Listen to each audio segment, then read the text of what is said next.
take my body. I accept you into my heart and soul. Please, if you are here, take control of me. Use me as a vessel. Gross. Nothing. Yeah, no ghosts. So I guess the lesson of Beaver Creek is there's no such thing as ghosts, there's no God, and the Bible is a lie. Off to Helltown to find out what the government's up to in the middle of fucking nowhere, Ohio. Hell yeah, bumping out here. Can I get some of this safety herb in my lungs, please? And thank you, are welcome here. Jake, you can't have any because they drug test. Yeah, if you go to work, man, you're going to get drug tested. Jake, you son of a bitch! You get out here! Hey, Jake! Ain't coming. He ain't coming because he's afraid of me, Brian Quinby, from Street Fight Radio. Brett, would you like a shot at Jake? Yeah. I just fell in a hole. That was Jake. That was all Jake. I think we found the ghost. Jake won't let you see your mentions. He's like, don't look at your phone while you're at work, motherfucker.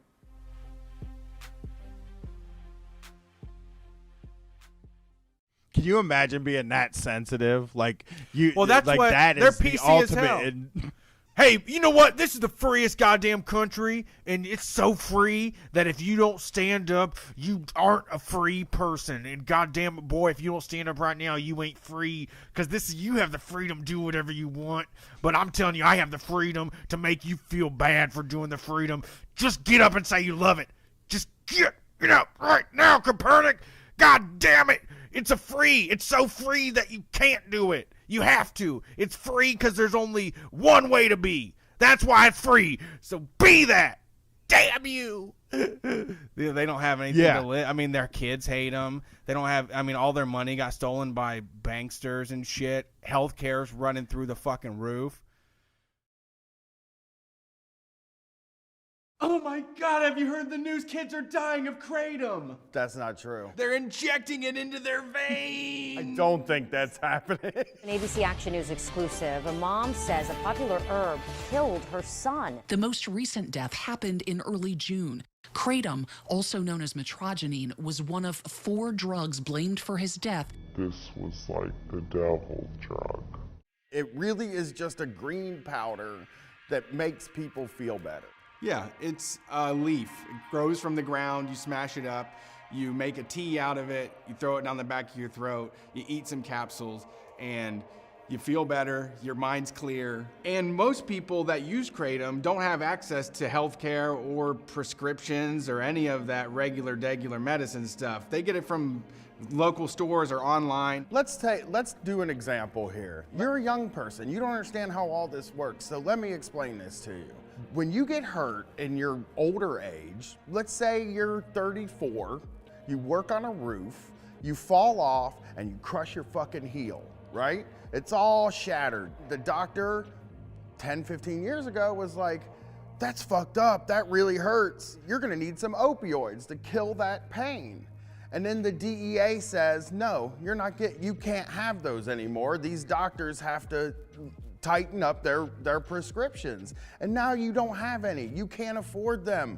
What do? You can take Kratom. It has the same effects, it's less addictive, and it's more gross. So that even brings down the use. You're not gonna use it as much. Kratom kills the pain in your body. It also cures social anxiety. The government's solution to stuff like this is always prohibition, which means putting more people in jail. How big is your appetite for the war on drugs? I'm sure it's small. It's shrinking every single day.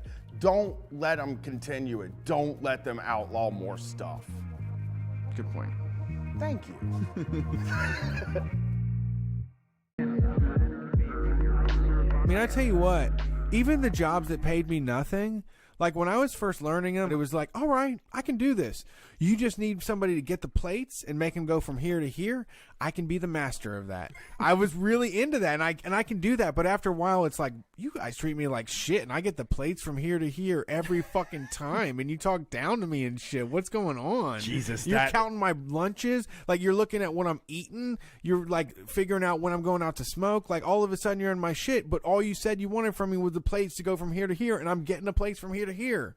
God, that was the most accurate representation of how I feel when I get a job. At first, I'm helpless. I'm a little baby. I'm sucking off the tea to the manager to tell me what I need to do. You know, I don't want to, my wings aren't fully formed yet. And then once I learn what I'm doing, I'm like, y'all could treat me a lot better for this. I deserve a lot more for this. Wow, this is some bullshit right here. Now that you kicked me out of the nest and I'm flying through the sky and trying to flap my wings here, I don't think you're giving me enough. I don't like this You at didn't all. set me up right.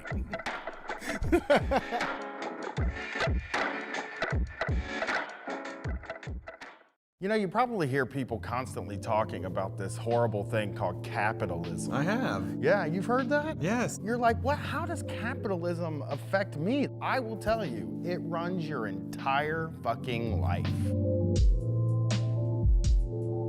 You've probably heard of socialism or communism. Communism! And they say they try to control your entire life. Your whole day is taken away from you. What control do you have over your day now? Most people have to be chained to a desk for 40 hours a week, and they're not allowed to leave. When you wake up in the morning and you feel like shit and you have to wipe the sleep from your eyes and like look around and be like, why does this have to happen this early in the morning? That's a capitalism. And it controls everything, like your healthcare, your education. It all comes down to making money, but some things just don't make money. Honestly, ask yourself, how afraid are you of getting an injury and how that could possibly fuck up your life? Yeah.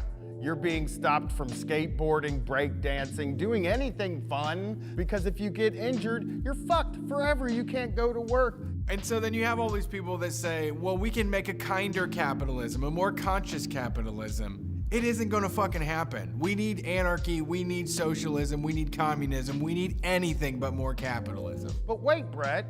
When you go to the grocery store, you have almost unlimited choice. You can buy 100 different types of cereals. All made from the same stuff with different graphics on the outside. All corn. It's basically just a bunch of boxes of corn. That's capitalism. It actually treats about 1% of the population like humans, and the rest of us like tools for those superhumans. You don't have any money, your bank account's low? I know where the money is. Jeff Bezos has it, the Waltons have it. And they took it from us, right? They took it from us. We're just getting our money back. Yeah, your work made that money. You deserve that money. That's your money.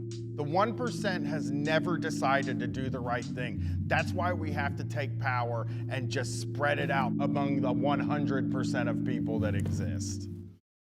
How many times have you gone into work and then looked at your boss and said, what are they doing? You ever think about the levels at a job, Brett? Of course, the people on the very bottom. What do? Usually clean. Yeah, and then there is the people just above them. They're the ones that do the second hardest job at the place, right? Deal with customers? Yeah, that sort of thing. And then there's another level above that, and that's the manager that's in the place. Now let's think about what comes after that, right? You might have a guy named like Glenn that comes to your office every 6 months, and you have to lay out the red carpet for Glenn. Think about what the person above Glenn does. Jerry is the person above Glenn, right? Okay. His job is basically going to lunch, right? Yeah, powerful meetings, Yeah. shaking hands real hard. We're gonna go up to the CEO now. The people that sit around a table and who knows what they're doing? Nobody knows what they talk about. Playing cards. What connection does that person have to what you do and what the customer gets? It just seems like you could really chop like 5 or 6 levels off of any job and the company would still run perfectly.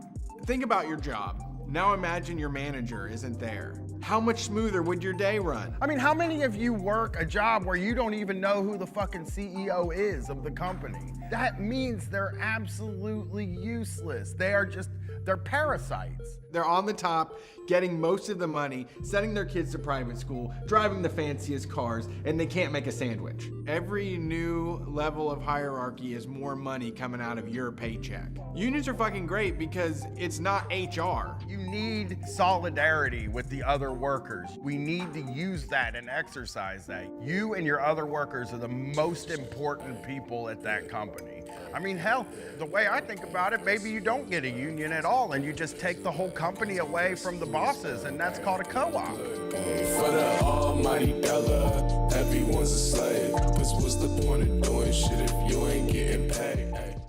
Polite It's about just it. not the polite way to have sex. That's just I- really one way to have sex that's polite, and it's to say, ma'am, or sir, or non-binary person, would you like to enjoy some making love with me? And then if they answer yes, then you mount that person and you move back and forth politely, and then you kind of finish it up and you say that was great, and then you never mention it again. That's the right way to have sex, okay? And folks, and that's why we don't do any sort of sex advice or sex stuff on this show, because there's none to be given. I am wise. I want you to write the polite sex book, like the proper polite method. I just said it. Before we commence expelling this ghost from this location, before we save Jake from the lock, I will light the ceremonial herb that will give us the sight, that will give us the power we need to set Jake free. My Twitter's not working out here. Let's see if you can get a ghost. Go ahead and try. I summon the ghost into ghostly ghostness. Come the fuck out if you're a real ghost. Now. Demand it. This is how we fucking hunt ghosts. And as we've pointed out, and as we've said, there are no ghosts. So this is where the ghosts live, from what we know. And he's not home. Let me see, let me try this. Jake, you may overtake my body. I accept you into my heart and soul. Please, if you are here, take control of me. Use me as a vessel. Gross. Nothing. Yeah, no ghosts. So I guess the lesson of Beaver Creek is there's no such thing as ghosts, there's no God, and the Bible is a lie. Off to Helltown to find out what the government's up to in the middle of fucking nowhere, Ohio. Hell yeah, bumping out here. Can I get some of this safety herb in my lungs, please? And thank you, are welcome here. Jake, you can't have any because they drug test. Yeah, if you go to work, man, you're gonna get drug tested. Jake, you son of a bitch! You get out here! Hey, Jake! Ain't coming. He ain't coming because he's afraid of me, Brian Quinby from Street Fight Radio. Brett, would you like a shot at Jake? Yeah. I just fell in a hole. That was Jake. That was all Jake. I think we found the ghost. Jake won't let you see your mentions. He's like, don't look at your phone while you're at work, motherfucker.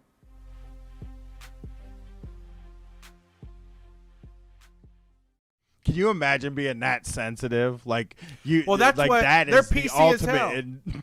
Hey, you know what? This is the freest goddamn country, and it's so free that if you don't stand up, you aren't a free person. And goddamn it, boy, if you don't stand up right now, you ain't free. Because you have the freedom to do whatever you want. But I'm telling you, I have the freedom to make you feel bad for doing the freedom. Just get up and say you love it. Just get up right now, Copernic. God damn it.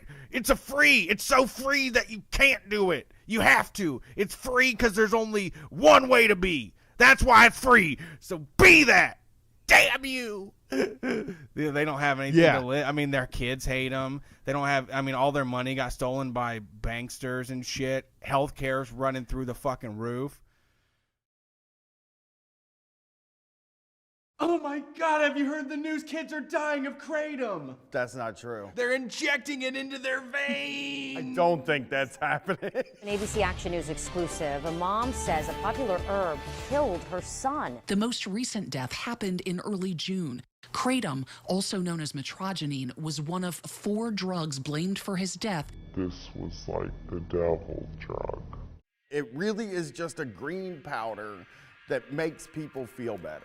Yeah, it's a leaf. It grows from the ground, you smash it up, you make a tea out of it, you throw it down the back of your throat, you eat some capsules, and you feel better, your mind's clear. And most people that use Kratom don't have access to healthcare or prescriptions or any of that regular medicine stuff. They get it from local stores or online. Let's do an example here. You're a young person. You don't understand how all this works, so let me explain this to you. When you get hurt in your older age, let's say you're 34, you work on a roof, you fall off, and you crush your fucking heel, right? It's all shattered. The doctor 10, 15 years ago was like, that's fucked up, that really hurts. You're gonna need some opioids to kill that pain. And then the DEA says, no, you can't have those anymore. These doctors have to tighten up their prescriptions. And now you don't have any. You can't afford them. What do? You can take Kratom. It has the same effects, it's less addictive, and it's more gross. So that even brings down the use. You're not gonna use it as much. Kratom kills the pain in your body. It also cures social anxiety. The government's solution to stuff like this is always prohibition, which means putting more people in jail. How big is your appetite for the war on drugs? I'm sure it's small. It's shrinking every single day. Don't let them continue it. Don't let them outlaw more stuff. Good point. Thank you.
Hey, Street Fighters! How's it going, guys, gals, and non-binary pals? I hope you're having a great Wednesday night.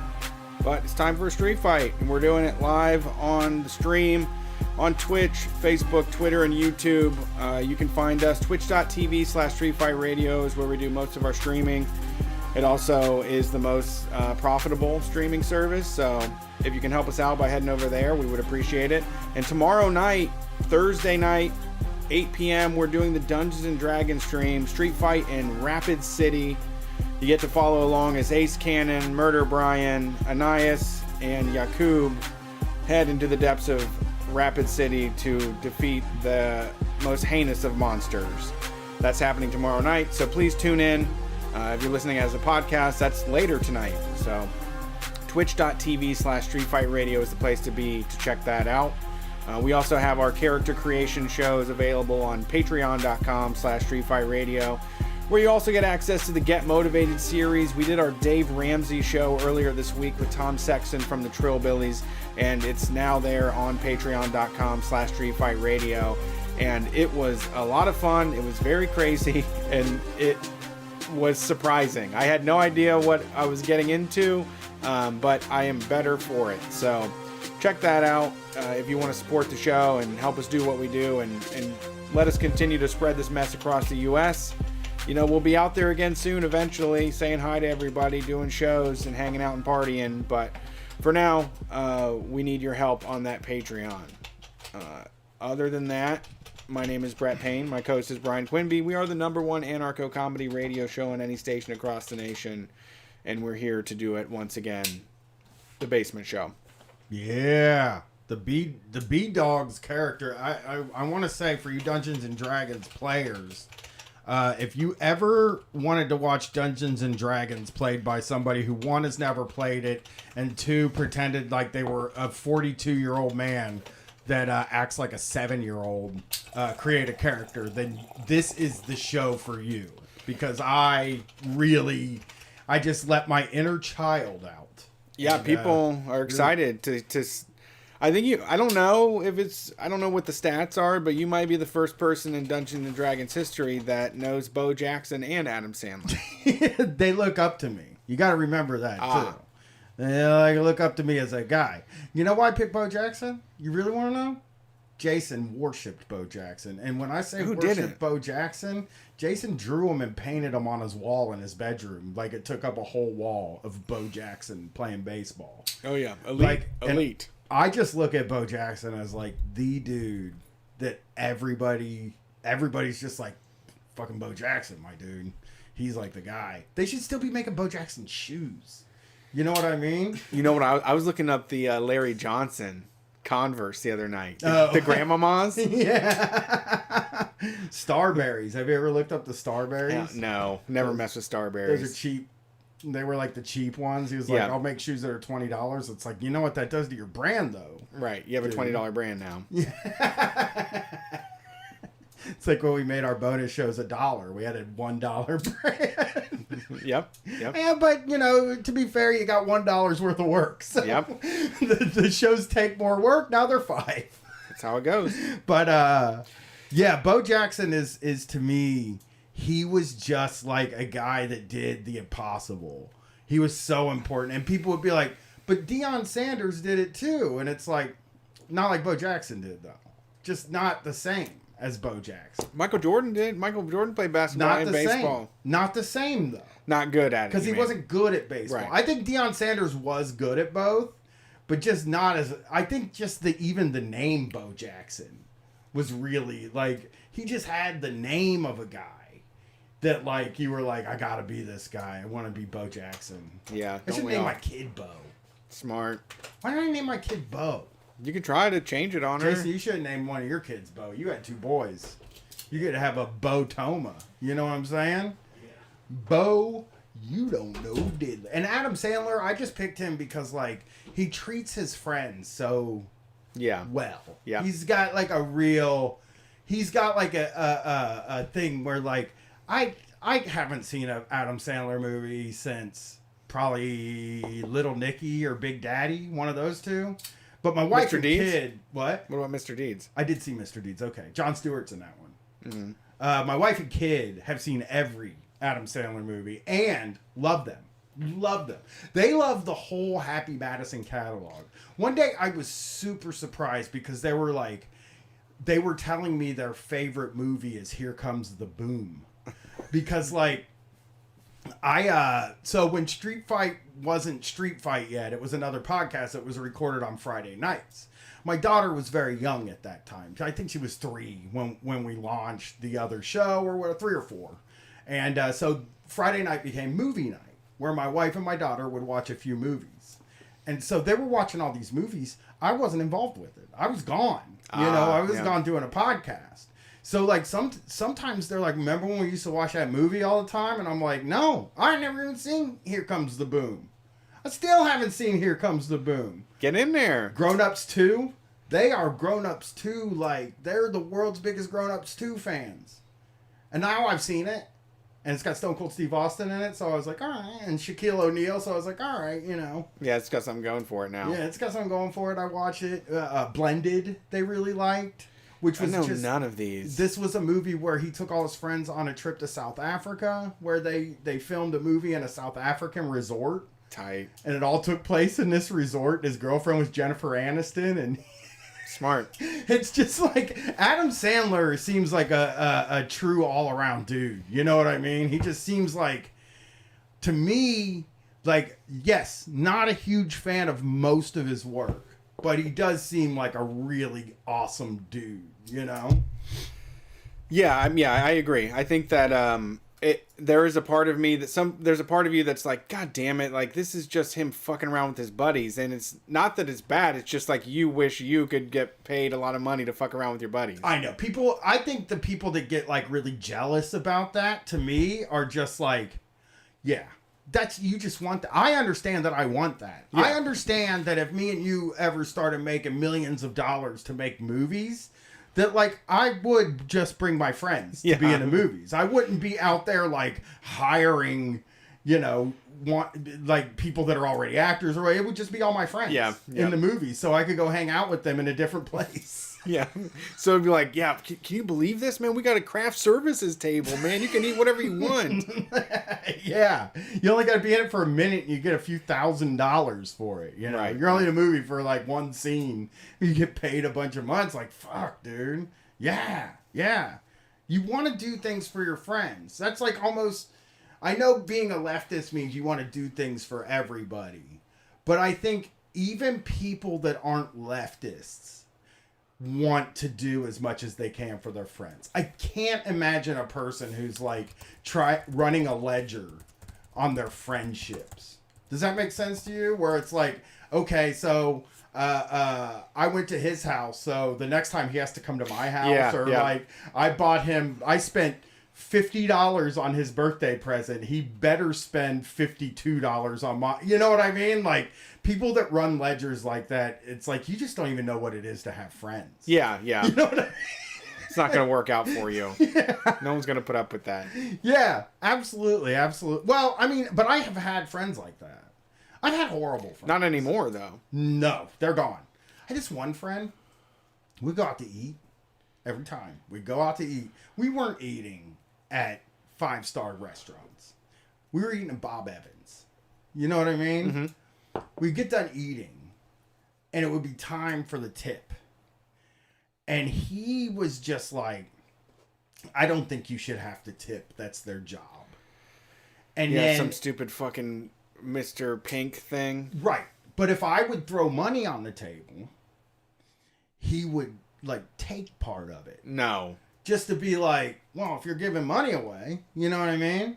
So like what we would do is he would leave for his car and I'd be like, I got to run to the bathroom real quick. I'd run to the bathroom and I'd go and drop more money on the table. He didn't like spending money at all. He's the same guy that once told me this saying that like sums up like my, this really sums up who I am with money. Mm-hmm. He said, I order from the left side of the menu. No, Brian orders from the left side of the menu and he orders from the right side of the menu.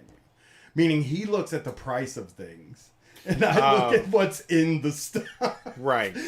You're looking for something good to eat. He's looking at how much it's going to cost. Right. Yes. Yeah. That's awful. Yeah. But it does sum me up quite a bit. I am always on the left side of the menu. It's just like, yeah. I mean, if I'm cheap, it's just a falsehood to say, oh, I'm cheap, and then you're going out to eat. It's like, you could have made this at home. Actually, you ain't cheap. You ain't really about that cheap life if you're sitting here across from me. Yeah, left side of the menu orderer. I always think that, like, when you go out to dinner, you should prepare yourself to eat the most expensive thing on the menu. Yeah, I agree. Like, that's how I feel. I don't think that you should go. I don't think that going out to dinner and then worrying about the price is fun. It's like there's no reason to fucking do it. No. Never. Yeah. I'm not preaching in any sort of you shouldn't do that, but like I would rather save up 2 dinner excursions. I'd rather say, oh, we were gonna go out to eat tonight, but we only had $30. Let's put that in the eating out bank over here, and then the next time we want to go out, we'll have $60, which means we can properly go out to eat. But even if you only have $30, then go to a $30 ass restaurant. Right. You know what I'm saying? Yeah. You can still do that, but you just. When me and Katie first started dating, I always liked taking her out to eat. And I didn't know, this was a time in my life where I didn't know how to go to a restaurant. I didn't understand restaurants at all. Sure. You know, where it was just like, the fancy restaurant was like Applebee's to me for a time in my life. And then McDonald's was... this is what I get. You know what I mean? Like, I eat fast food every night for dinner. Different fast food place every single night for dinner. You come home. The conversation is not, what are we having for dinner? It's like, which place are we going to? Is it going to be Arby's, Dairy Queen, McDonald's, Wendy's, Burger King? Yeah, Burger King a lot of times. Burger King was a big in the Quinby house. Big one. They were first on that Morningstar burger, and I ate so much Burger King all the time. I would not leave the house, but I could crawl out of bed to go get a Burger King. Before my wife went vegetarian, that chicken sandwich at Burger King was just like, she just fucking loved that thing. And I love that damn Whopper so much. I just think it's the best tasting one, you know? But anyway, like, I just didn't know what a fancy restaurant was. And I know the first time I went to a place in town called the Cap City Diner. It's called Cap City Diner. Is in the word. Yeah. So I go there thinking, I look at the menu. I'm like, well, they have meatloaf. Yeah. Pot roast. Yep. Cheeseburger. These are all very like in the world of food that I eat, right? And of course, I only looked at the left side of the menu when I looked. And I got there, and I was like, I didn't know food could be that expensive. Yeah. Maybe on TV. Yeah, but I also didn't know that it could taste like that. You know what I mean? But the reason I'm telling this story is because, like, that night I ordered a cheeseburger because I love cheeseburgers. Not because I'm cheap and that was a cheap thing on the menu, but because, like, I was like, holy shit, what do you think a fucking $17 cheeseburger tastes like? You know? Yeah. And she got scallops. And I looked at the price and it said market. And I was like, well, I don't even know what that means. So maybe it means, I don't know what it means. You know, I had no idea. And when the bill came and I saw what it was, I was like, back to Applebee's, man. We just gonna eat at Applebee's and Ruby Tuesday now. They tell you what it costs on the commercial. You don't even have to go and look at the menu in the place. They tell you on the commercial that you're only going to pay $15 for 3 courses. Yeah. She always liked scallops. And every time I saw scallops on the menu, I like clenched up because I knew it was going to be like, she's going to order scallops. And I would freak out. And it would be like the movie where the date like orders a salad. It's like, no, I just got French fries tonight, actually. Yeah. You know I love French fries. I'm just a sides guy. I'm just going to get sides. I just want 2 sides. I just love them. I mean, I couldn't decide. I'm doing sides. Yeah. But yeah, that dude I knew that would get mad at me for tipping. That is a guy I don't hang out with anymore and will never talk to again. Yeah. You know? Deserved. Yeah. I mean, I was around him too long. Honestly. Like this was in my mid, all the way to my like 27. He's one of those high school guys you hang out with all the time in high school, and you feel like you have to hang out with him for the rest of your life. Yeah, you feel like you're stuck with them. Yeah. Like, what am I going to do? I'm just around this guy all the time. Let's just, for all of you people that are like 25 or 26 that are hanging out with some dude that is like really annoying and sucks, I can promise you that you will not be around him when you're 30, and you should just cut bait now. I wish somebody had told me that. Yeah, someone just stopped you on the side of the street and shook you by the shoulders and just said, you don't have to stay around the people you don't like. You don't like him, Brian. You haven't smiled in his presence. And you go to his house every Friday night. Sit at this guy's house you don't like. Yeah. Fucking trying to come up with conversation, but just screaming at each other the whole time. Yeah, it was fucking great, man. I saw a story break earlier this week about Amazon. Grim Kim, who is a reporter that talks about metal, but also like workers' rights and shit. Just labor, right? yeah. Yeah, which are both cool, you know. We'll get her on somehow. Yeah. I've talked to her in emails. I need to refresh in that conversation. I really want to get her on though. Yeah, she probably just doesn't like us. It's okay. Yeah, I don't think so. You know, maybe probably just thinks we're pieces of garbage. There was somebody did an awful thing where she was in Columbus and someone linked us, like added me or something. They added me too. And I was just trying not to be desperate and was just trying to be casual and just, hey, if you're in, here's some great things about Columbus. You don't have to know me or meet me or anything. But I don't know. I guess I was supposed to bother her is what they wanted for a show. Yeah, whenever somebody says somebody's in Columbus, I'm always like, I can tell you like a restaurant to go to. You know, you don't have to talk to me. Right. Just say, hey, I'm thinking of going here or here, and I'll say that's the better choice. Yeah, you pick the right one, you know, and this is the neighborhood to go to. Right. To be around cool stuff, and these are the bars. Right. You know, and then you're just like, because, yeah, I mean, I even imagine, like, for a woman that's, like, touring the country, like, having people tell you to meet up with two dudes in Columbus, Ohio, is probably not amazing. Well, it's tough, too. Like, when we were touring, like, we've had the conversation about, like, changing your mindset on tour and how more appreciative we're going to be, because it did feel very intense to go and do all that stuff, and you know, I don't think I had the best outlook on it. I think I was kind of pessimistic or negative about the whole thing. But when someone is like, hey, it would be really fun if you came to like this thing for 1 hour, and you just can't do it. Like there's just, I don't have the time. You don't understand. It's not that I don't care about what you're doing. It's just that the moment that I'm not at home and I'm like supposed to be doing this, I'm completely frantic and frazzled, and I just can't think about having an extra task on my plate because this show is looming over my head the entire day. I'm like, the people from Seattle are going to see me one night tonight, and I just can't get out of that. I can't go and just stop by and visit and hang out with people like it's no big deal. Yeah, you know? That's true too. It is like once you get to the place you want to go to, you really just want to sit in a hotel room.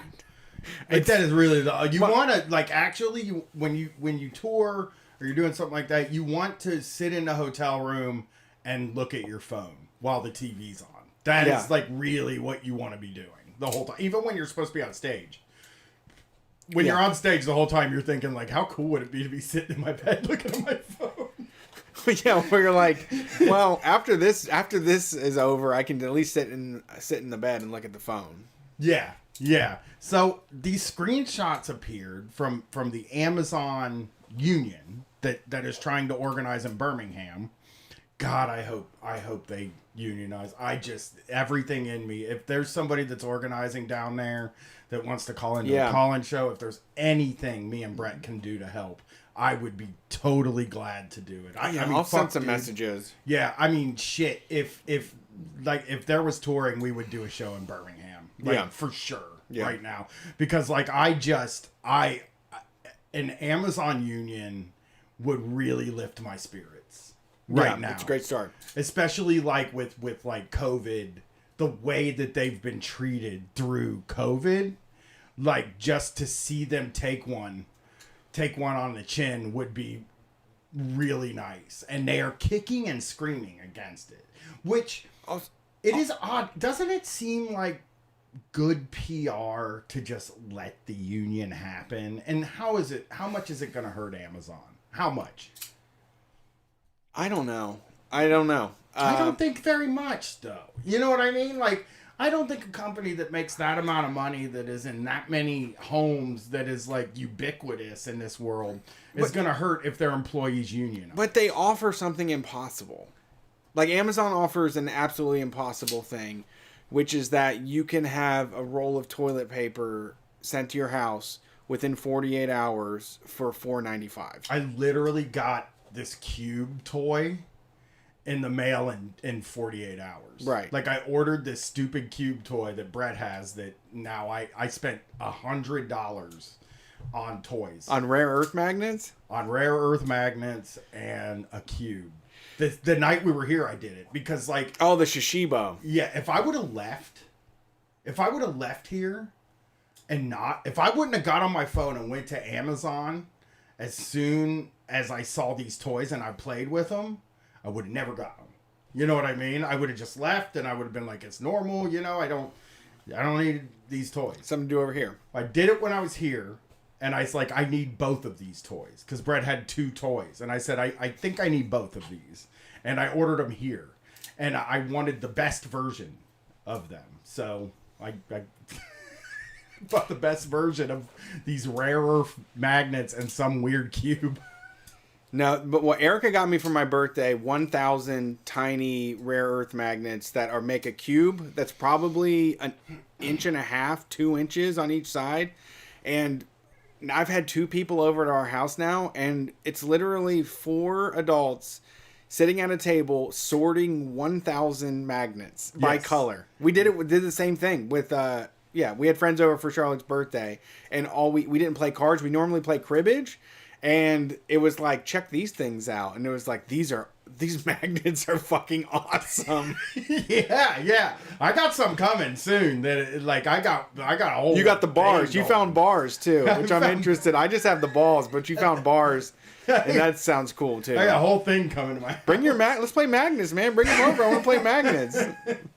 But yeah, I got it in such a short amount of time. You're right. It should be impossible to get this to happen. It's like gas shouldn't be that price. None of this should be this. Nothing represents the actual price it costs and the toll that it's taking on people.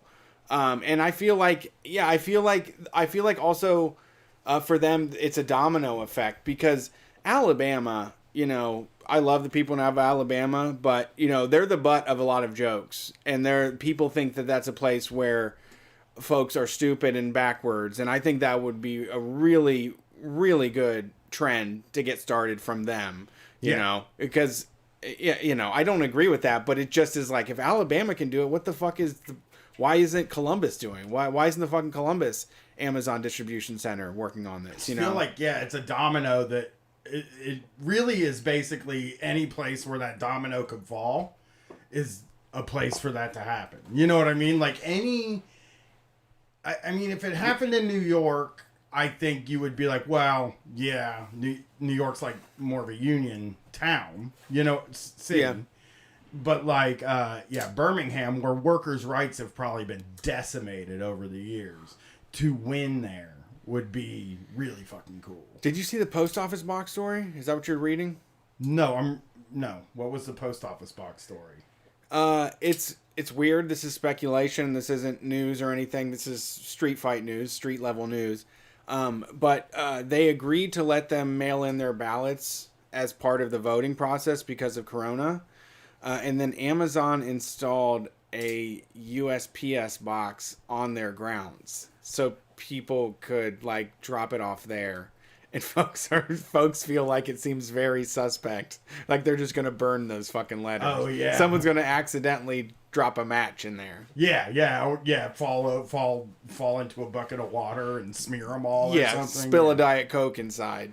Oh man, if wildfire happened right there at that box, somebody put a cigarette butt in there. Someone just flicked their cigarette in there.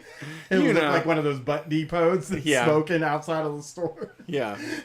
No, this is about The Offer, is what they're calling it. And what it is I'm reading the frequently asked questions about, and it's in quotes, The Offer, which, by the way, very scary sounding thing. The Offer. This is from Amazon. And they call it The Offer. And internally they're like, well, how do they react to the offer? The question here is, what is the offer specifically? The answer is an exit bonus starting at $1,000 for part-time and $2,000 for full-time, depending on how many peaks you have worked. So they take the peak hours that a person has worked, or the peak times that a person was worked, and then they decide on an amount. So if you work 1 or 2 peaks, then your full-time and reduced time amount is $2,000. 5 or more peaks, they'll give you $5,000. And this is just to thin out their current workforce. That's what it seems like, because somebody in there were mentioning that so let me read this. How much do I receive if I participate? The gross amounts are below, and the net amount received would be reduced by applicable taxes and required deductions in the next regular payroll following the departure date. Regular hourly Blue Badge Amazon associates who have completed 1 continuous year as a Blue Badge employee are eligible. The total amount of associates received varies based on the number of peaks worked at Amazon and whether the associate is full-time, reduced time, or part-time. Peak is defined as being employed on or before December 1st, 2020. And then, so the offer is available to these people so that you can work. And it seems like they're trying to thin out the workplace. Yeah, some people, I guess I saw the salacious spin of it saying that they were paying people that wanted to join the union to quit, but this is just a blanket offer that they're giving to everybody or to certain people. It seems like everybody that works there. Yeah. And so the plan is get as many people. Right now you have a work environment where they're sympathetic to unionization. You want to pay to get rid of them, and then the folks you bring in, you're going to play union busting videos. You're going to have HR talk about how much it would hurt them, so that you can, like, it's basically a new broom sweeps clean idea. Yes. And I think that's that's a weird one. That is because I gotta tell you the truth. I don't know that one. I would actually take it. Oh, come on! Don't say that on the show. I'm not a union. I mean, if this was, never mind. I wouldn't take it. I would take it, probably. Wow, you're spineless, man. I would be tempted. I guess I would be super tempted to take it. But like, that's a one-time payment. If the union wins, you get an extra $2,000 or $5,000 like all the time. That's true. And pay increases and benefits increases. Like, the money is easy right now, but the hard money pays better. Okay. I like that. You talk to me. You would have to sit down and talk me out of it, because getting a $5,000 check, if somebody was like, I'll give you $5,000 to quit, I'd be like, quit, I'm done. I'm out. I gotta get the fuck out of here.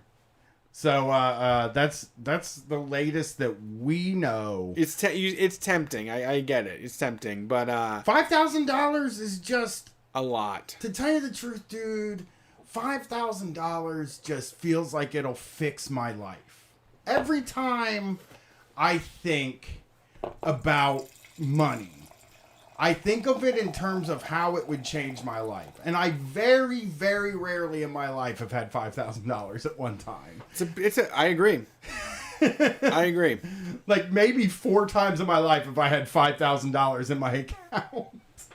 I mean, not spendable. I've never had 5,000 spendable dollars. No. I couldn't go somewhere and drop $5,000. I couldn't even go somewhere and drop like fucking $200. Yeah, like $500. I have to check the bank account and do some strange budgeting and stuff. Yeah, to spend $500. So like $5,000 would just be like I know I would feel comfortable spending $1,500 on something. Maybe I get a PS5. If somebody handed me $5,000 this week, I'd probably buy a PS5 and like for like scalper prices. Yeah. First available on Facebook Marketplace, $1,100. Yeah, I would definitely do that. I'm bad with money, as I order from the left side of the menu. I got one more thing over here, and then we'll get to your stuff, Brett. And the authorities in Arizona accused a man of going to extreme lengths to get out of work this month, saying he faked his own kidnapping, bound his own wrist, gagged himself, and invented a story of treasure hidden in the desert. The man, Brandon Souls, was arrested last week on a charge of false reporting to law enforcement. The police in Coolidge, Arizona, said in a statement that outlined a scheme they believe was intended to get Mr. Souls excused from his job at the tire store. I gotta tell you the truth, dude. Working at a tire store seems like it sucks. You know? I mean, there's some days that you want to be able to pull like a mulligan. Or just say, like, it's not today, man. I can't put up with this today. You're in Arizona. You're working in a tire store where you're probably in the garage putting the tires on the car. It's hotter than fucking shit in there. And it just is like it's you $9 wake up. an hour. Yeah, and you wake up and you're like, I need a month to think. You know? I need a sabbatical. Yeah, and they won't give you a month. You No. can't just go in and say, I need to leave here for a month. I can't do this for a month, you know?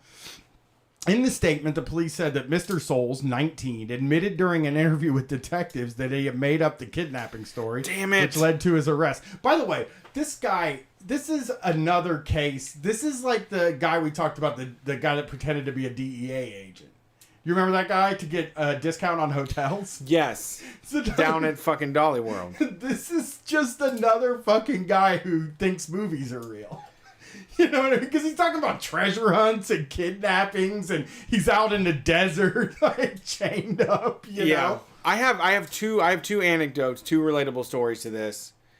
Number one, somebody I worked with, Hannah, absolute legend, terrible worker.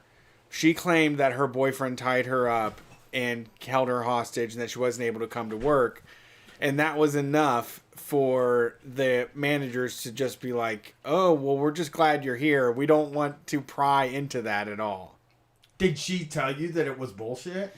She did not tell me it was bullshit, but there were often times where things got like where you're like, I partied with her a lot. I hung out with her a lot. Yeah, I knew the cut of her jib. I knew who she was. It was elaborate. It made sense, and it was shocking. She was also, she was just dysfunctional in a way that was like she didn't mind telling people in front of her, telling the manager some fucked up shit, so that they would be like, okay, yeah, we don't want to get involved. We don't want to even know anymore. Just keep it at that. We talked about that on the call-in show where we had people call in sick. Yes. Do that again sometime. That was so fun. Yeah. But a few people did call in with some really fantastical stories. Yes. And I think we did make the decision that it was like, yeah, fantastical story will actually get them to leave you the fuck alone. Yeah. Especially a violent one. Yeah. Yep. Yeah. There's stuff, if you're willing to go there, it will just immediately shut them down. Okay. Second story that relates to this. Somebody I worked with, which I'm not going to say their name just to be kind, crashed their car in the middle of the night after leaving the bar and was investigated for like over a month. Had to check in with an investigator. She claimed that her car was stolen. Somebody stole her car and crashed it. And like weeks later, she was like, Brett, I don't know what to do. This investigator just told me that he has an eyewitness that says it's somebody that looks exactly like me and they saw what I was doing. And I don't know if I should just give in. And I was like, you can't. Like, they don't have anything. You can't give in. And she beat it. The insurance company paid her for a stolen car that she absolutely lied about.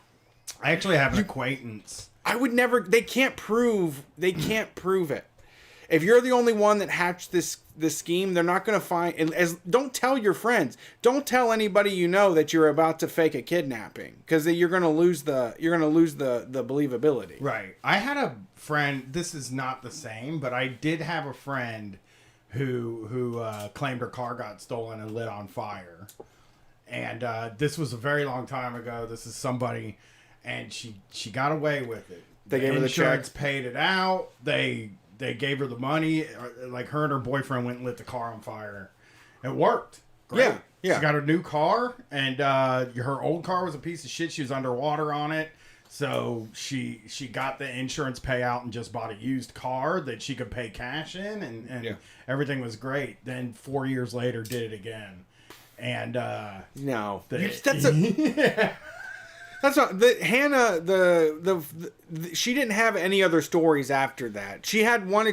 She cashed in her extreme scenario, but after that, it was regular old stuff. You get one shot on a lot of these things. That second time, she had been talking to people I was close to at the time and telling them the plan, and they were telling her like, "Dude, don't."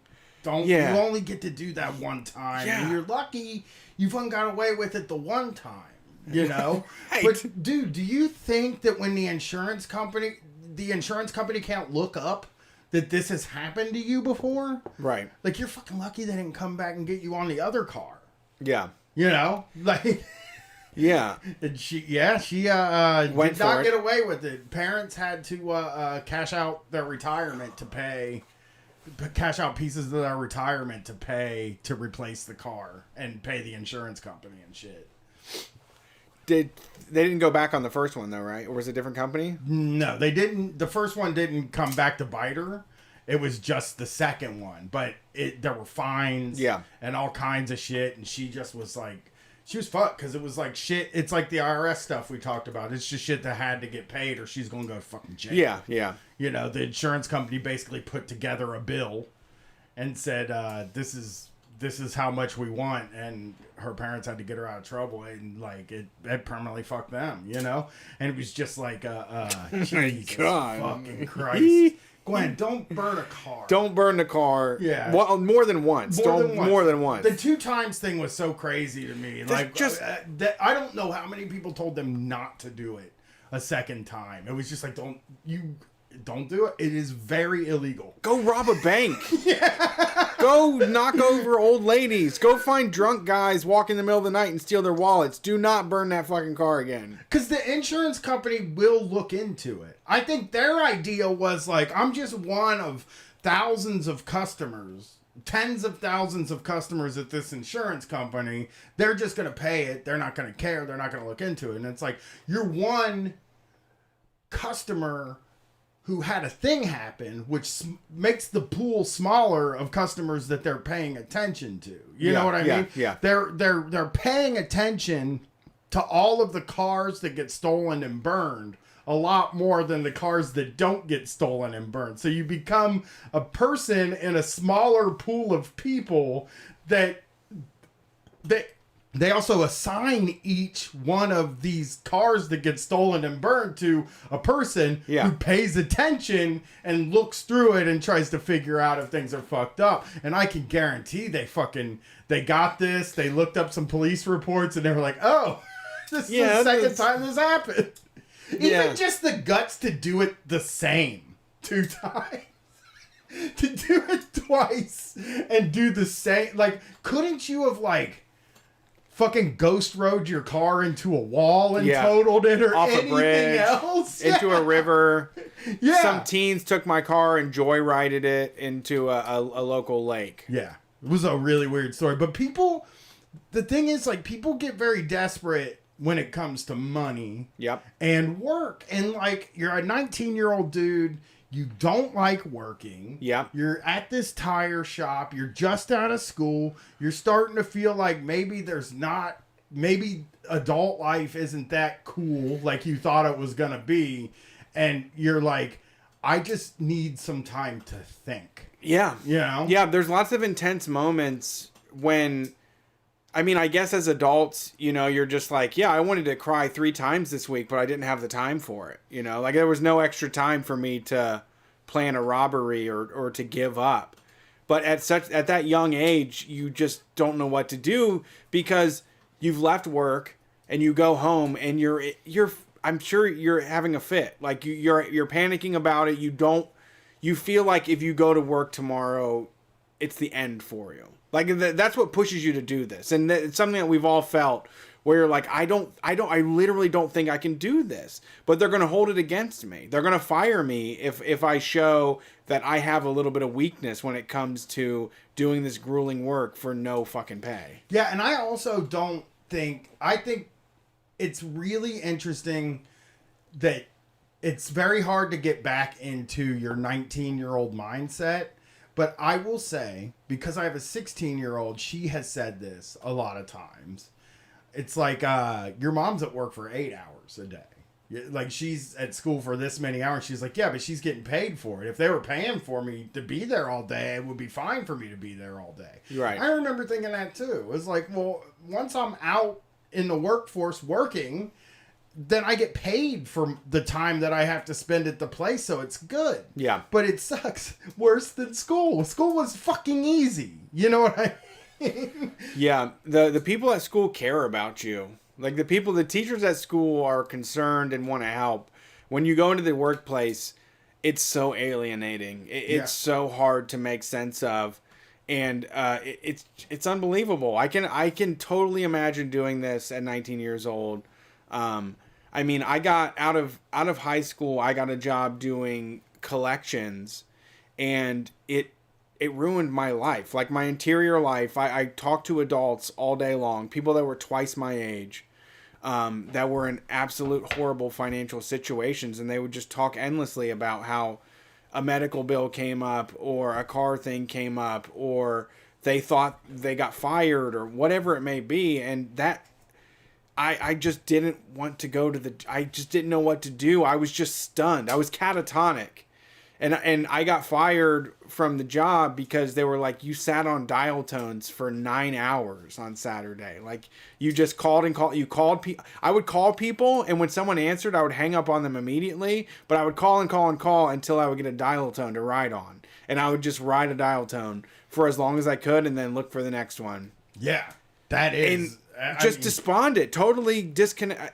Yeah, you feel like you can't leave because everybody will say you're immature. Your dad, your mom, everybody's going to think that you gave up, or that you're worthless, or you're not willing to do what it takes. But it's completely normal to feel that way. Yeah, especially at that age.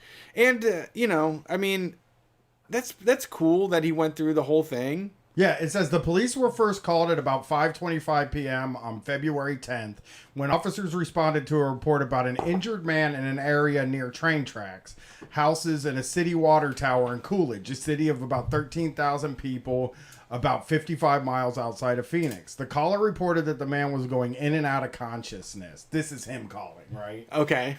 No, I don't know. Yeah. But it's probably him saying, like, oh, there's a dude tied up by the road. He's going in and out of consciousness. And then he just, the only acting he had to do was when the cops came. Right. Which was probably a real tour de force of acting. He tried his best, I bet. When the officers arrived, they found a man later identified as Mr. Souls with his hands bound behind his back by a belt and a purple bandana stuffed in his mouth, according to the police. A photo from the police department showed the man with his hands tied while lying on his side on the ground.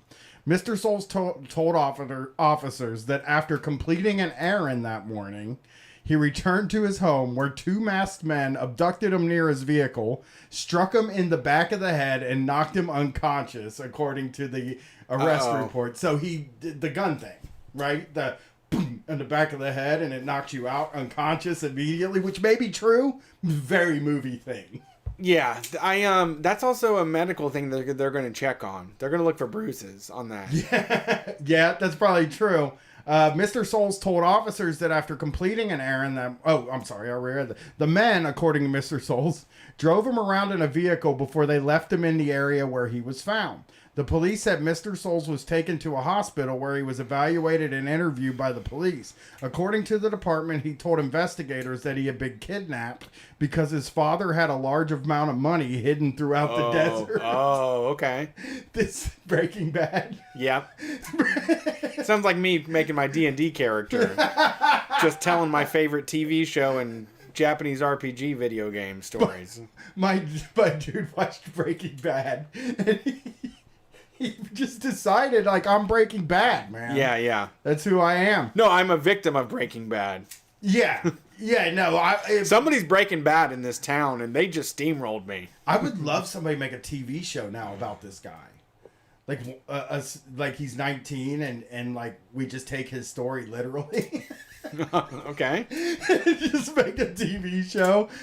For days, detective tried to investigate his account, including by reviewing surveillance video of the area and interviewing people he mentioned. Hospital records showed that Mr. Souls had no concussion or injury to his head, a police report said. And exactly. They're going to check that, man. Yeah. I mean, that's one of those. Okay, when I worked at the warehouse, I honestly, completely, and seriously considered breaking my pinky finger. Yeah. Like, I thought about, there was rollers for boxes, there was metal shelving. I used to think about pushing a cart and just letting my pinky hang out like I'm drinking a cup of tea, and turning a corner so swiftly that it just snaps the motherfucker. I mean, I had tattoos. I felt like I could put up with the pain. It's not that big of a deal.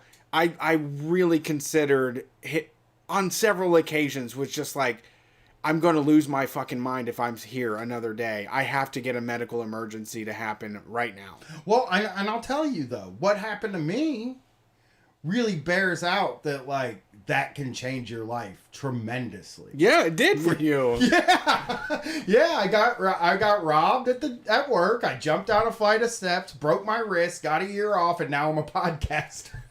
Yeah. Instead of a cable guy, I'm a podcaster like comedian type and with a TV show and all that stuff. And it happened because of an injury at work where I just had fucking time to breathe. Yeah. For the first time in my life, I had fucking time to breathe for a minute, and I was getting paid. Money coming in, the exact same amount of money coming in every week, and I'm sitting at home, fucking relaxing, not doing anything, having fun, smoking weed, taking pills, going to the movies and stuff, and like. But even in those moments, you don't party forever. At a certain time, you're like, man, what am I gonna do? Like, what would be the best way to keep this fucking gravy train rolling, or what can I do to make my situation better? Yeah, I think the second time I went and they said it was going to be another 6 months before I could go back to work and I was still going to get paid.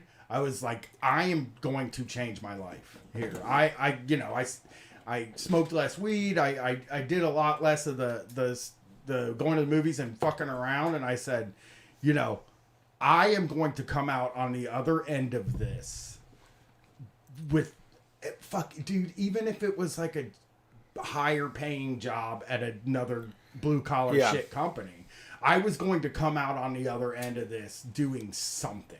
You know what I mean? And having that year, 18 months I had 18 months off paid, and I wasn't allowed to work. I wasn't allowed to work. But I could go out party and shit like that with a cast on, Yeah, absolutely. And I went bowling, actually, once, which was stupid. I always thought I was going to end up on TV. Yeah.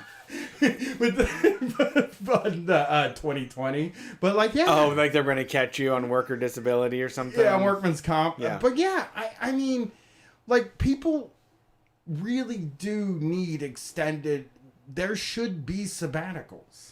There should 100% absolutely be sabbaticals if we really want people to realize their full potential. And I think 90% of people would just go back to work at the end of their sabbatical. Yeah. I don't think that if people were able to have a sabbatical for, 6 months, 8 months and get paid for it, I don't think most of them would leave and become a comic or a podcaster. I think most of them would come back to work, but they would be able to have that journey of free time to think, time to breathe, time to learn take something stock new. Of your life. Like I was learning how to I learned how to grill and stuff during that time. I everything I know about cooking, I learned in that period of time. Like I'm learning more now, but before that time, I couldn't make anything that wasn't from a box, and now I'm a pretty good cook. You know what I mean?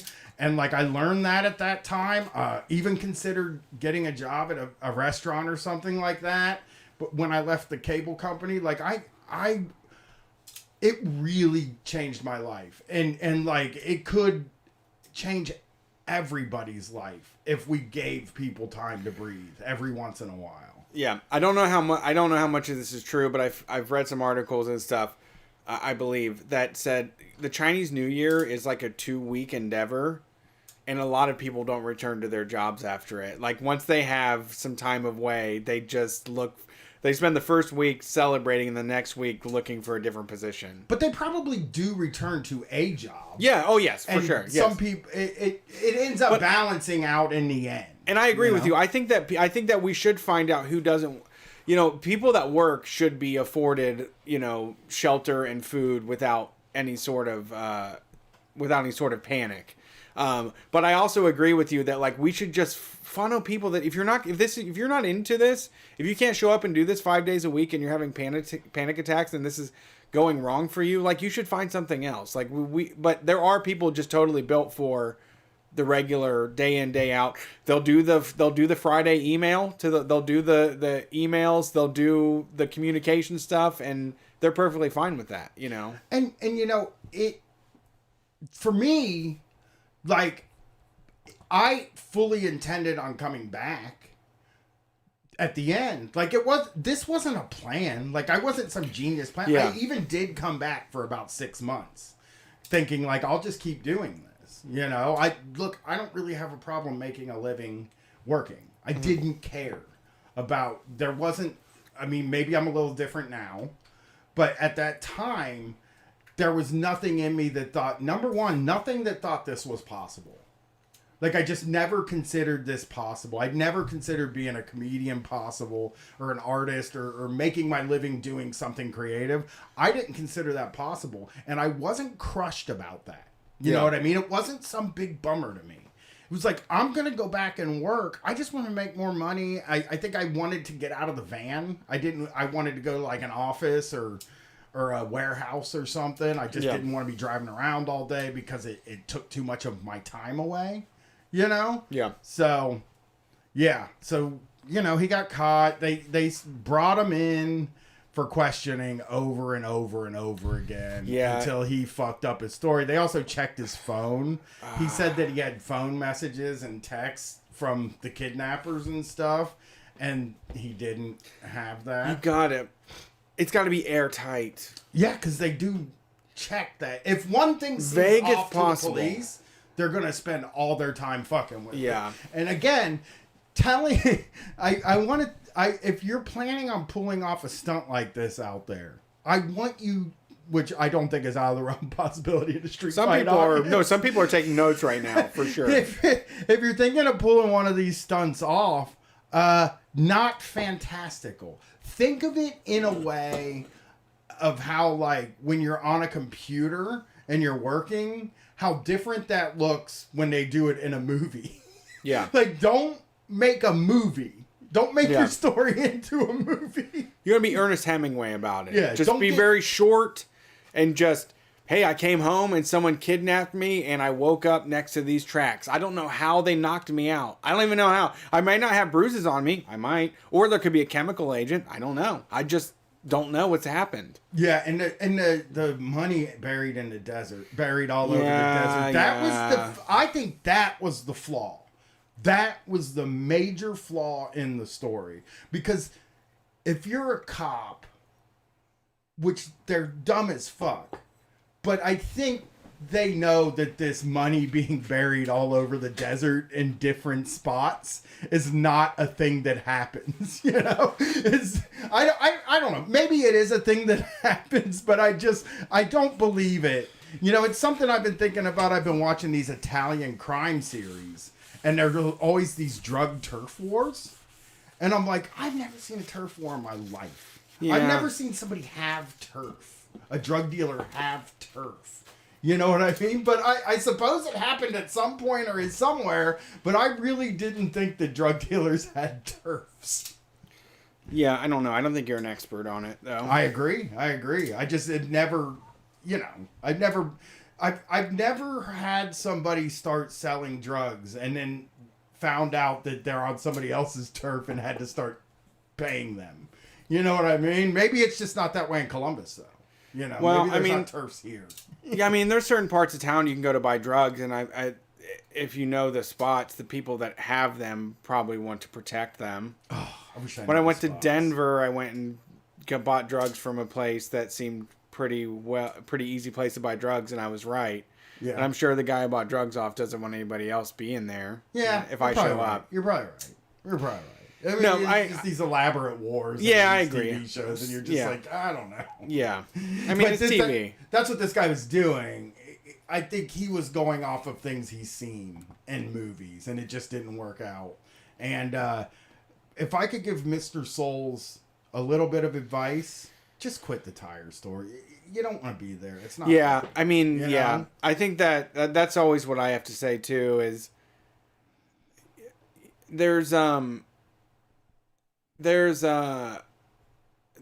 an old country ass saying that's like, wherever you go, there you are, which means like you're not going to get away from your problems. If you have a problem with your job, you can't just come up with a story and get rid of it. You're going to have to figure out something else. Like whatever's going on internally, you have to address that, because that's not going to go away with some quick scheme with the job. I mean, what are you going to, if they bought it, what would you do? If you went in and said I was kidnapped and they believed it and you got a day off work, I mean, what are you going to do tomorrow? Yeah. Fake a gas fucking shortage or a flat tire? I don't know. Yeah, maybe do that too. If you're gonna call up, just say you got a flat tire. Not at the tire shop though. You know, they'd be like, why you got spare? You know how to do that. Yeah. You stupid? So let's get another thing going here. We got time to do at least one thing. Okay. I know we promised touching fish. It's a good one. So let's do that. There's plenty of time. We can give plenty of time to touching fish. Yeah, let me... and still come in at the amount of time that's normal. 90 minutes. All right, this is fun. Touching Chris... Touching Chris. Touching Chris. Killer Chris, my man. Touching fish craze sees China's youth find ways to laze amid the 996 work culture. What's 996? I don't know. We'll have to learn. I'm looking that up right now while you go for this. On the Chinese microblogging platform Weibo, enthusiastic slackers share their tips. Fill up a thermos with whiskey. Yeah. Well, that is good. Loosen you up. Do planks or stretches in the work pantry at regular intervals. That's a really good idea. I would just lean instead, but building up a strong core seems like a much better idea. The 996 system, it derives its name from its requirement that employees work from 9 a.m. to 9 p.m. 6 days a week. Fuck! That's the 996 That's awful. work cycle. They do say that it's a flagrant violation of Chinese law. So, but it is also, like America, it's the unspoken thing. Yeah, it probably is just an unspoken thing. Like, what are you going to do, report us? Right. My wife works in an industry where it's like, we send emails at 1 a.m. People are up till 1 a.m. doing job stuff, you know? Yeah. Drink liters of water to prompt lots of trips to the toilet on work time. Don't do that. Just go to the bathroom. I would hate that. I did a poll the other day about, do you like going to the bathroom? And gotta be honest with you, man, it was pretty 50-50. Really? Yeah, people don't like going to the bathroom. Well, that's like, what, you're anti? I don't like going. I'm pro. Somebody asked me if you could sit on the toilet for 48 hours and then not have to use the bathroom again for 50 years, would you do it? And I said, yes. I would take that deal too. Yeah. I hate going to the bathroom so fucking much, you know? It's gross. It just is gross, and it smells, and like you sit down and get comfortable and you gotta pee, especially as you get older. Like I'm 42, I pee a lot more than I did when I was 20, you know? And it just is, it's not good. It's just going to the bathroom is the worst thing you have to do. I feel like it's unique every time, and it's a fun experience. Doesn't feel good. It feels like you're getting rid of waste, which I think is a good positive thing. Sitting on the toilet with that it's smelly. I just don't like it. Drink liters of water to prompt lots of trips to the toilet on work time, and once there, spend time on social media or playing games on your phone. Well, of course. We're down with this. But don't do that when you're... How do you get away with that when you're peeing? I guess if you sit down to pee, which I don't know how that works in China, if they use urinals or not like we do. Yeah, well, I mean, yeah. You just take a stall when you can, I guess. Sure. Like you said, I don't know if I would... I mean, drink the appropriate amount of water, but I wouldn't overdrink it either. What if you drank fiber drinks? You know what I'm saying? I drink this fiber drink. It tastes like orange drink, but you know, yeah, it fucking gets the works flowing. That is something I'd be interested in. Although, yeah, I would do that because I mean, if I'm being crude, but taking a crap at work really does feel like that's a good move. That is real time off, you know? Taking a piss, okay. So taking a crap at work feels like real time off. You get some time to read social media. You get some time to hang out on the toilet. You know what I mean? Taking a piss is really, it's not a long time that you get to spend, but you do get to grab ass as you walk to and from the bathroom. It's something you learn like when you're in elementary school. It's like, can I go to the bathroom? And once you get in the hallways, it's just like... free for all. Yeah. I'm free. You know, you're fucking peeking in your friends' classrooms, making faces at them, trying to get them to go to the bathroom with you. Yeah. Like, you know? So, and that's how I was at work. It was like when I worked in the call center, I would go to the bathroom and if I would be gone for so fucking long because I'd stop at somebody's desk and bullshit with them, and then stop at somebody else's desk, stop at somebody's office and be like, hey, what's going on? It's a good move. Yeah. That taking a piss at work is cool too. I think they're both cool at work. Well, I mean, I feel like, I mean, if you eat before work and you eat at work, you're going to have to use the restroom, at least for me. I mean, I'm in and out. You're healthy. You're a healthy shitter. I'm not. Okay. Once a day, you know. Well, this is a great quote here. Not working hard is everyone's basic right. True. Said one netizen. With or without legal protection, everyone has the right to not work hard. Agreed. That is you don't have to sign when you sign up for a job. You're not agreeing to give it your best effort. You're agreeing to do what they want you to do. So if you can do better than what they ask, there's no reason you should do that. Yeah. And they don't know what hard is. It always bugged me when they were like, you're not working hard enough. And I'd be like, you don't know what hard is for me. Hard is different for every single person out there. You know, maybe I was working hard enough. You know, I wasn't. But what I'm saying is, maybe it felt like it to you. It felt like a nightmare to you. Every second I'm at work feels like a fucking nightmare. So I am working hard. If I'm that's so the metric, stressed right now. Like you're barely meeting your metrics. It's like I know it's fucking hell for me. I know. I used to hate that when they would be like, I'd be like, yeah, it's just been a rough week, and they're like, well, you didn't do any extra work. And I'd be like, I know, maybe lighten up a little bit. Yeah, you know, keeping up with this regular work week is just killing me. I mean, at the cable company, I don't know how their days off worked, but I did always have I feel like I had days off so often. You know, I never worked more than like 4 weeks in a row without taking a day off. Yeah. And then they were always like, you got these many days. And I'd be like, all right, I'll take a week off here. Get on I'll that. take 4 days off here. Like, I took a lot of time off. If you have a job that is fairly generous with vacation, sick, and personal time, you don't really make a run of it, you know? Absolutely.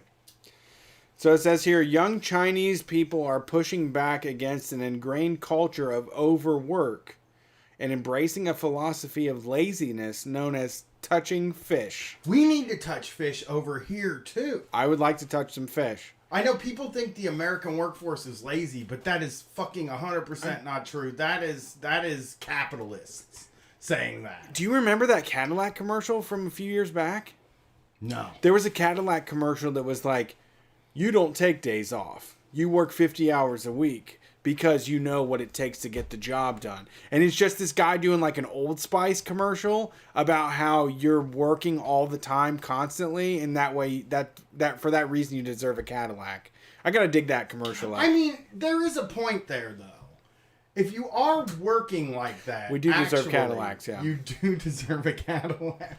I had a Cadillac as a rental one time, and they should stop making Fords, Chevys, or anything less than a Cadillac. That should be the company car for the United States of America. That should be the state-sponsored car, is the Cadillac. Never driven a Cadillac, but all those rentals we made were so great.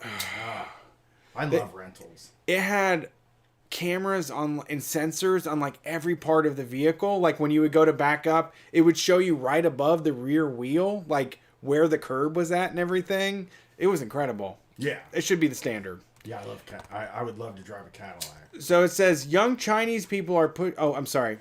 The term is a play on a Chinese proverb. Muddy waters make it easy to catch fish.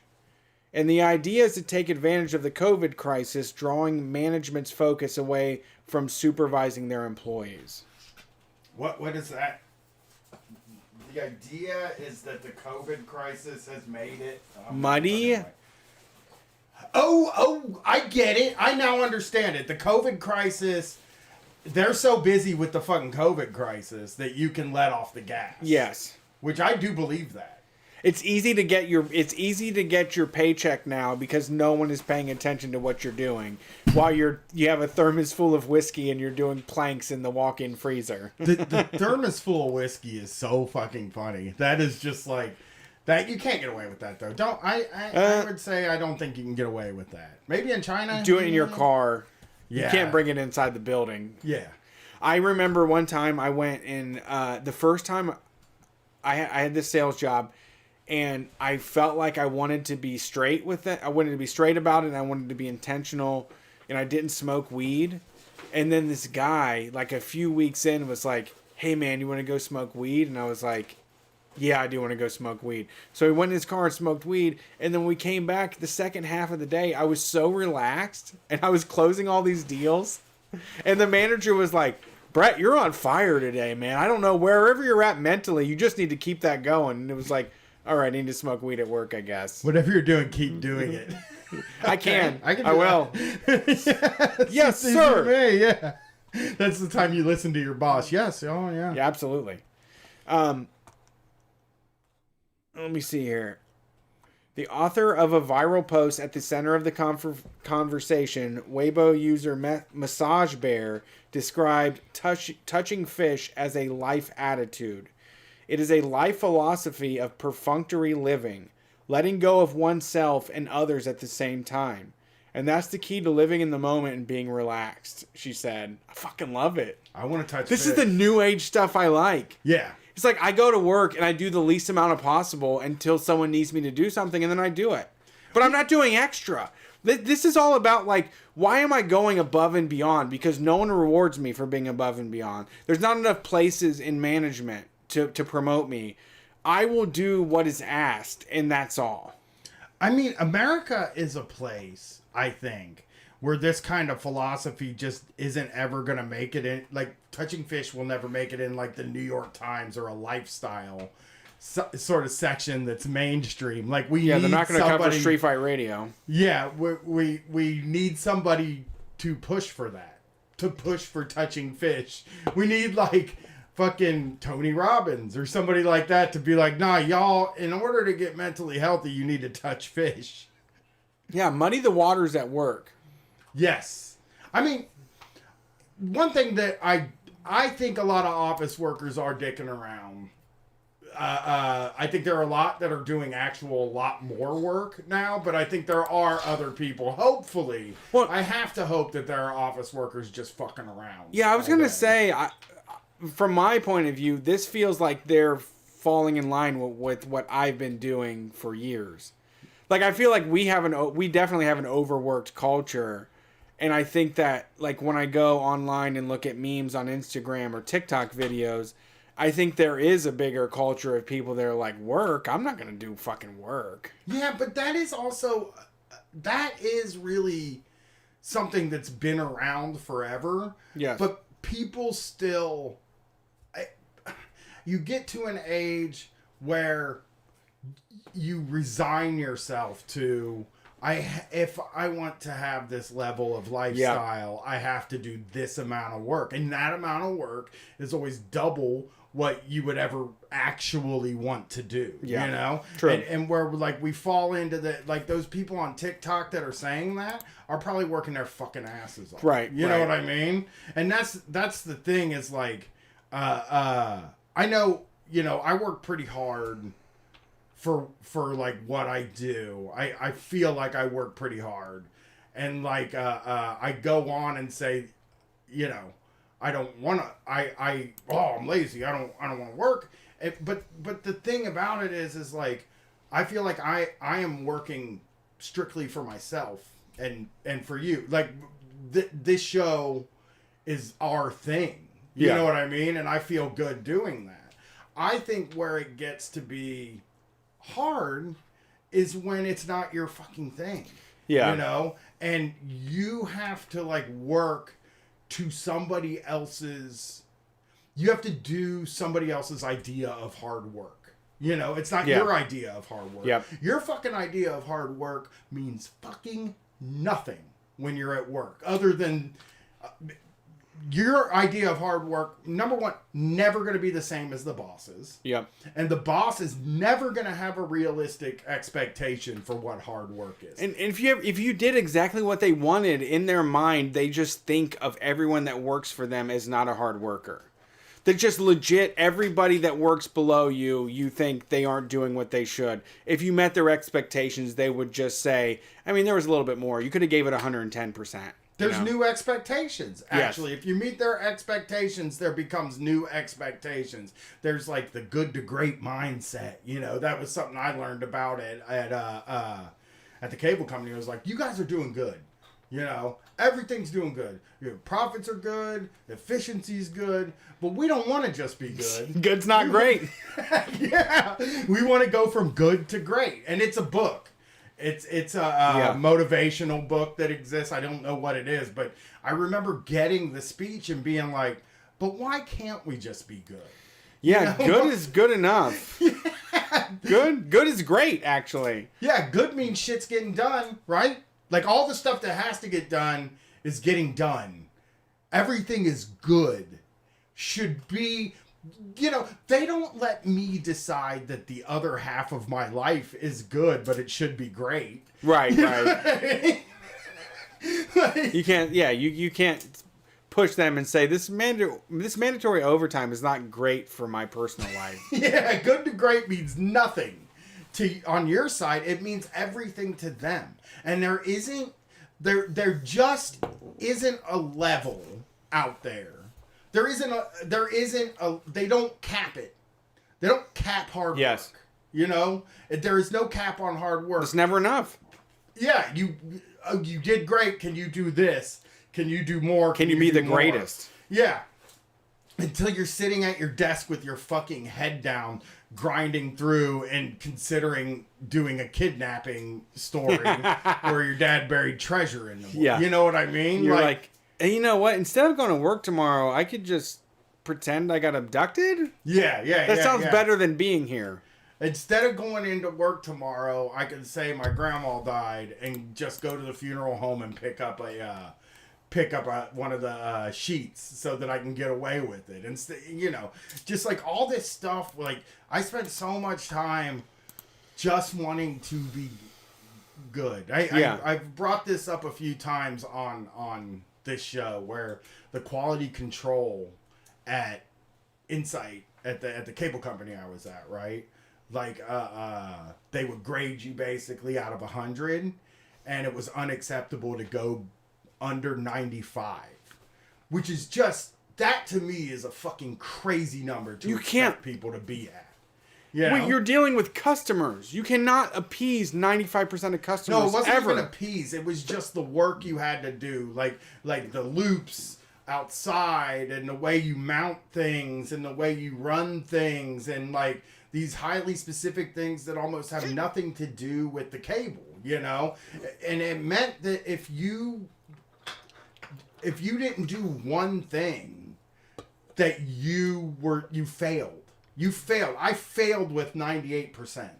They're like, Brian, you know, we went and we checked this thing and you failed. And it was like literally, you know, one of the several fucking things that I put on wasn't wrench tight. You know what I mean? I did several of them and one of them wasn't wrench tight and I failed.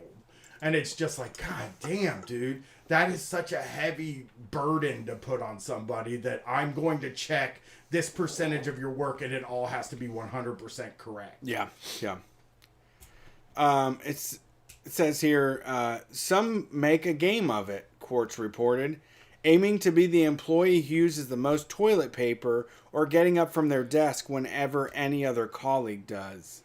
Which I never did, but sounds really fun. That is really funny. If somebody gets up first, you just follow in their draft. Yeah. They notice the first person that stands up. The one that follows in behind them, they don't know.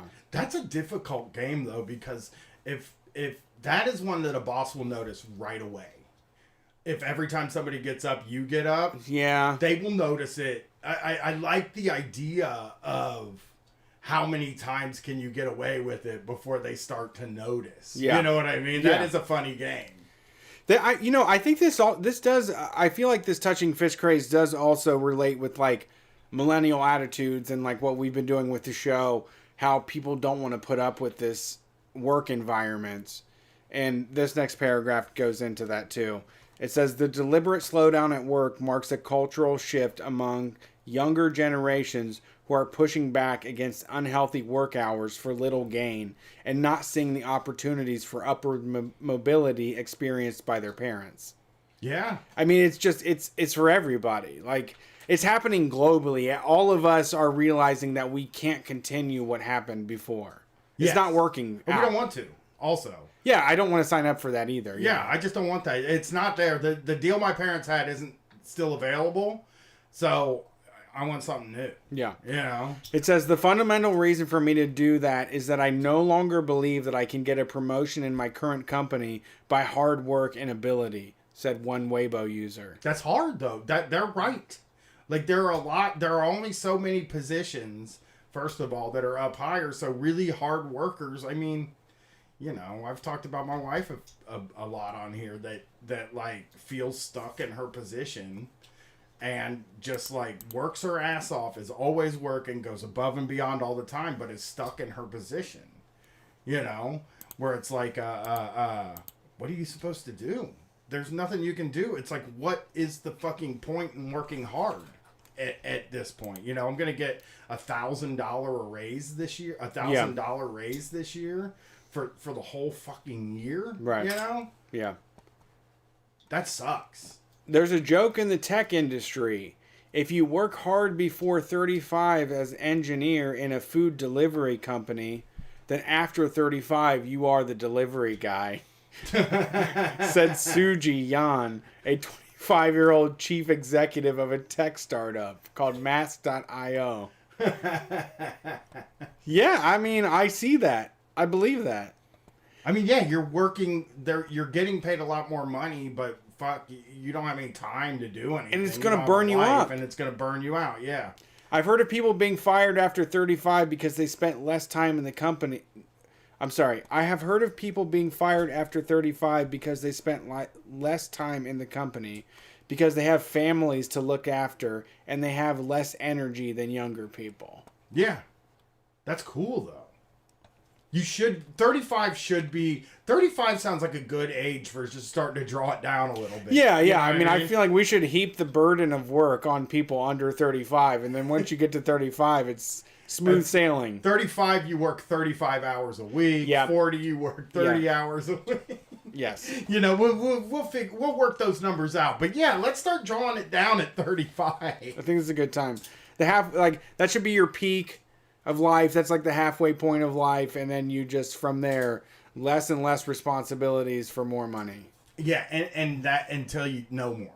Yes. You know, until that day comes where you hit that 50, age where you don't have to do it no more. Yeah, maybe people over 50 shouldn't be working. I think that. I would love that. I mean, people over 50 that want to work, I will always say work. Because I know America's a fucking weird-ass place.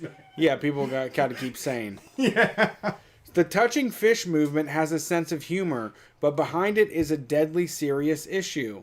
Recent deaths have again highlighted the dangers in China's 996 work culture. Of reference to working 9 a.m. to 9 p.m. 6 days a week at a minimum, particularly in the tech industry and among food delivery drivers. The 996 attitude is widespread despite labor laws saying work should be limited to 8 hours a day for an average of 44 hours a week. Okay, yeah. They're right there in our time. They're right there in what we think. Right. You know? But we don't think that anymore. We like actually don't think that 8 hours a day, 40 hours a week that's not what we think. I think the dominant people still do. I mean, I think we're still live under those rules. I think it's this is more of a sea change. I think above everybody under 40 knows what the rules are and has been adults and are like, we can't do this. I'm not going to do this for the last half of my fucking life. I sort of feel like 6 days a week seems like standard to a lot of people now. You know, a lot of people that work 6 days a week. I feel like we have taken on more hours in recent years here with mandatory overtime or even just voluntary overtime. I would be interested to see with full-time people, because you can't put part-time people in this space, although it would change it a lot.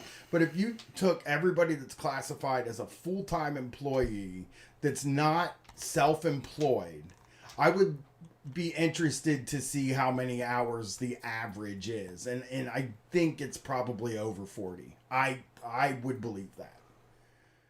Like I would think that like the average person with a full-time 40-hour week job is probably working closer to 50 hours a week. Yeah, I agree. Yeah. Yeah, there's a lot of ask. I mean, the way to maintain your employment is to do those extra asks, to work those extra hours, to stay late. I mean, we still live in a culture that preaches show up early and stay late. Oh, believe me. When I was working for real, I would hear that and be like, this is crazy. I'm not doing that. We're almost through this thing. Media reports include anecdotes of employees being offered bonuses or fold-out beds for under the desk if they work overtime, fines for missing phone calls, and even signal blockers in the bathrooms to stop employees using their phones while on the toilet. Dude, we think, and you know, that would be, somebody would say that that's like an authoritarian thing in China, but goddamn, they're going to do that here. Yeah, we have that. That's going to happen here. I mean, I'm for sure of it. It's just, places like Amazon are what we should be looking at for the way they treat people, and I would not be surprised if they put signal blockers in the bathroom at Amazon. Yeah. It's not that I don't do my job well, said one Weibo user. Touching fish to resist 996 is nothing more than a kind of non-violent non-cooperation in a harsh working environment in a difficult process of safeguarding rights. Hallelujah. Yeah, I love touching fish. Listeners, touch fish. Touch more fish. Yeah. Let's come up with some games sometime. I know this week's touching an fish games. This week's an ABCD show, but maybe the week after that we'll touch fish. We'll come up with touching fish games on the show. Yeah, because we've talked about on the show, like, wasting time at work sometimes is just like too much. Like watching the hour hand go by, or it's just really hard to deal with. But if there are fun games you can play amongst your your coworkers, fucking gamble on the games too. Sure. You know, get a pool going. That one about getting up every time somebody gets up, that is one that you could gamble on. Who's the first person that's going to get called into the office? Because it's not going to be the person that gets up the most. It's going to be the person the boss dislikes the most. Yeah. You know? Do they notice? Yeah. He's conditioned to notice this person that he hates, which was me at the cable company. In December, a 23-year-old employee of e-commerce giant Pinduoduo died after working past midnight, the company confirmed earlier this month. While her death hasn't been formally attributed to overwork, the company attracted furious backlash over the expectations put upon employees, and it was exacerbated further when earlier this month an engineer, surnamed Tan, took his own life. God damn. Yeah. And people are dying. Oh yeah, it does. That's happening here It too. is. No, I'm not painting this. I'm not painting this as a China thing at all. No. I'm not saying you are, but I'm saying that like if somebody like listening to this, right? There are a lot of people think China is just like a bizarre planet. place. Yeah, and I think in America, I am fairly positive that people die from being overworked often, constantly. We had that story about the woman who fell asleep in her car and died. In between jobs, she was waiting to go on at one place. She had left one place and was waiting to go on another place and died of carbon monoxide poisoning in her car, sleeping. We had somebody go to jail, I think it was last week, for leaving her kids in a hotel room while she went and worked her shift. Yeah. And stuff like that. We do the same shit here. We're just as brutal when it comes to our workers, Yeah. Shortly afterwards, Pinduoduo also fired an employee named as Wang Taizu. Wang said he was fired after posting a photo online of an ambulance parked outside the company's Shanghai office building with the caption, "Another brave Pinduoduo warrior has fallen." Cracking jokes about your coworkers, going to the hospital. Yeah, saying like we're not in the army or anything like that. Right. We just work at Pinduoduo. Right. Pinduoduo reportedly disputed his characterization of the medical incident and said Wang was fired for extreme comments made with obvious malice. I mean, you could have blamed him. It's a meme. Wang was neutralizing the experience of working in a place that kills people. Yes, that's true. That is true, yes. Violating company rules and unrelated to the ambulance video. Another video which he posted after he was fired, criticizing the intense work culture at the company, was viewed nearly 500,000 times, according to Six Tone. Pinduoduo denied the accusations in the video. Yeah. Well, I'm sure we'll hear stuff coming out of tech. I'm sure we would hear some pretty nasty shit coming out of tech companies. This next thing is right. Yan said companies got around labor laws in globally familiar ways, hiring people as contractors rather than employees, and incentivizing people like delivery drivers to work long hours more often with bonus and games rather than forcing them to do it. Yeah, that's how it works here. I mean, that's what Lyft and Uber and all that stuff. Yeah, drive this weekend and you get bonus time, or a multiplier on your fucking tips or something. Yep, absolutely. It's a global phenomenon, and I hope that touching fish becomes a global phenomenon. I agree. I think it should take off. He said as a chief executive, he understands the pressures companies were under to increase output, but disagreed with the systematic culture of overwork and saw the touching fish movement as a form of safe resistance. People do that because they have no way of talking to the management. Yep. Yes. That is the feeling of working in this world. I mean, what am I going to say? If I say that you're giving me too much work, they're going to say maybe you're not cut out to work here. Exactly.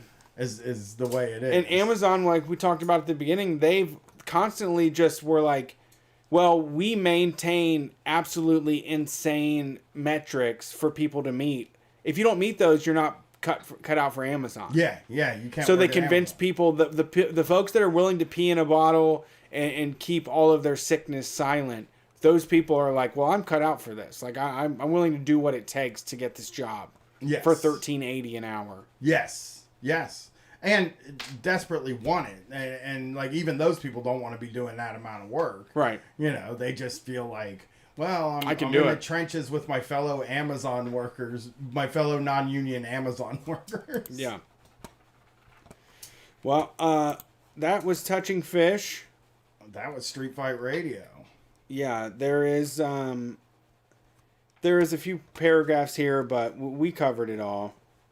Basically, they wrap it up by saying that this is going to have to be a reckoning in their society, and, you know, this is a conversation that needs to be had. Let that happen here. Oh, I'd love it if somebody... Everywhere. Yeah. Globally. Global touching fish solidarity. Flatly. Yes. Thanks for listening to Street Fight Radio. We will be back on Sunday night.